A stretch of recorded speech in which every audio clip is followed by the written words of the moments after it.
Hi friends, welcome to Saipu channel. This is a paneer butter masala recipe video.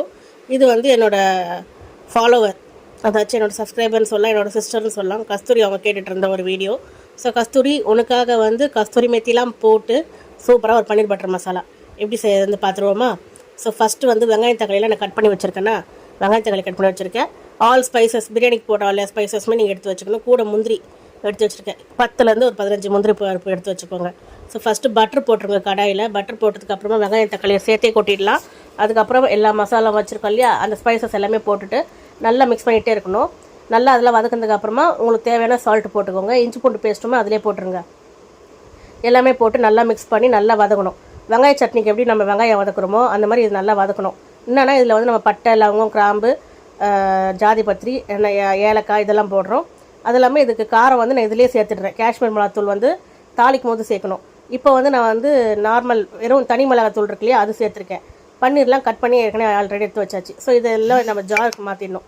ஜாரில் மாற்றினதுக்கப்புறம் இது நல்லா பேஸ்ட்டாக அரைக்க ஆரம்பிச்சிடணும். அரைச்சதுக்கப்புறமா இப்படி இருக்கும். அதுக்கப்புறம் மறுபடியும் கடாய் வச்சுட்டு கடாயில் பட்டர் போட்டு அதே கடாயை யூஸ் பண்ணுங்கள், ஒன்றும் தப்பில்லை.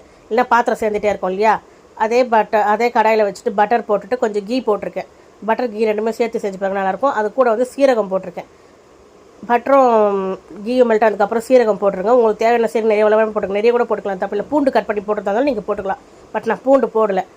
அதுக்கப்புறம் காஷ்மீர் மிளகாத்தூள் போட்டிருக்கேன். 2 டீஸ்பூன் காஷ்மீர் மிளகாத்தூள் அந்த பட்டர்லேயே போட்டு மிக்ஸ் பண்ணி சிம்மில் வைக்கணும், இல்லை கரைஞ்சி போயிடும்.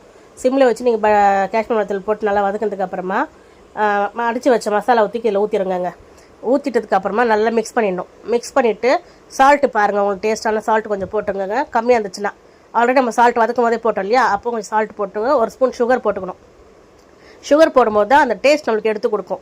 அதுக்கப்புறம் கட் பண்ணி வச்சுருக்க பன்னீர் அதில் போட்டுட்டு கொஞ்சம் நேரம் கொதிக்க விட்டதுக்கப்புறம் இறக்கும் போது கஸ்தூரி மேத்தி, அதாச்சும் இது வெந்தயக்கீரை தான், காஞ்ச வெந்தயக்கீரை கடையில் வைக்கும் இல்லையா, ஸோ கஸ்தூரி மேத்தியை தூவிட்டு இறக்கிடலாம். நீங்கள் ஃப்ரெஷ் க்ரீம் வச்சுருக்கீங்க, அந்த க்ரீம் நீங்கள் மேலே ஊற்றி சாப்பிட்டா சாப்பிட்லாம். என்கிட்ட ஃப்ரெஷ் க்ரீம் இருந்துச்சுன்னு நினச்சின்னா செஞ்சுட்டு இருந்தேன். பட் ஃப்ரெஷ் க்ரீம் காலி ஆகிட்டு நான் பார்க்கல. மறுபடியும் அதை ரீஸ்டோர் பண்ணணும். ஓகேப்பா, இதுதான் பன்னீர் பட்டர் மசாலா என்னோடய ஸ்டைலில். ஸோ ஈஸியாக சிம்பிளாக செய்யணும்னா இந்தமாதிரி ட்ரை பண்ணி பாருங்கள். செம்ம டேஸ்ட்டாக இருக்கும். சில பேர்லாம் சொல்லுவாங்க நான் எவ்வளோ செஞ்சாலும் டேஸ்ட் இல்லைன்னு. செய்யும் போது கொஞ்சம் லவ்வோடு செஞ்சிங்கன்னா ரொம்ப டேஸ்ட்டாக இருக்கும். நெக்ஸ்ட் வீடியோவில் பார்க்கலாம். பாய்.